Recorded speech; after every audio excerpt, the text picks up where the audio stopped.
So if you're thinking about going contracting or starting your own art business, there's something that no one really explains early enough. You can be flat out busy, long days, invoices going out, and still be stressed about money. This doesn't mean you're bad at the job. It definitely doesn't mean that you're failing. It just usually means that no one's explained how cash flow actually works once wages disappear. When you're employed, money is predictable. You show up, you do the work, you get paid weekly, fortnightly, even monthly. You don't really think about when the money lands, what's already spoken for, or what happens if work slows down. But the moment you go solo, whether contracting or running your own business, that all changes. You're now responsible for the time gap. This time gap between doing the work, sending the invoices, and actually seeing the money. And this gap is where most of the stress starts. So here's the big misunderstanding. Most of us think cash flow just means enough money, or making enough money. So if we're busy and invoices are going out, we assume everything's fine. But cash flow isn't about effort. It's usually about timing. You can earn good money on paper and still struggle week to week because bills don't care how busy you are. They only care when they're due. This is usually the first shock. You do the work, you send the invoices, and then nothing. 20, 30 days, sometimes even 40. Meanwhile, fuel comes out weekly, insurances come out monthly, and vehicles and machines, they always cost money. And life just doesn't pause. So even though you've earned the money, you can't actually use it.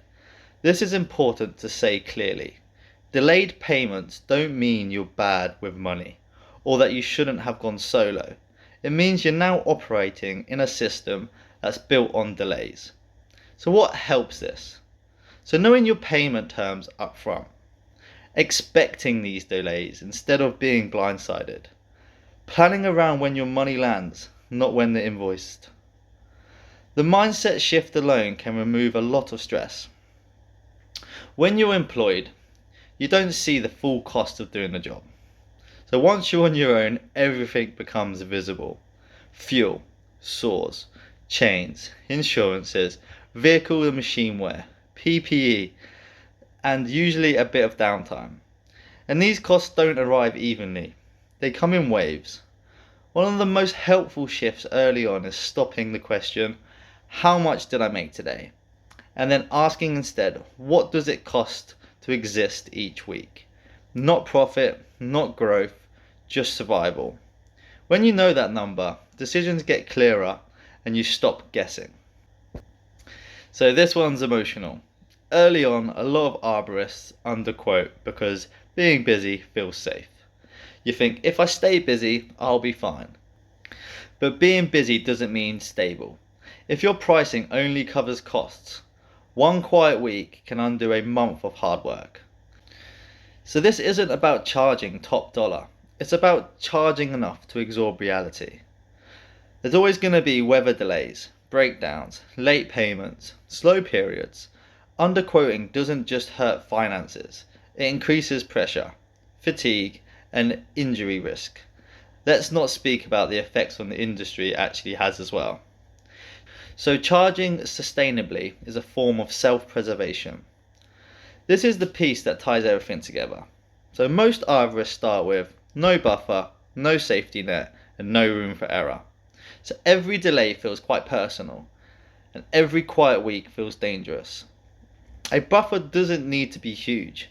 Even 1 week of basic expenses, 2 weeks if possible. This buffer buys you time, calmer decisions, and better boundaries.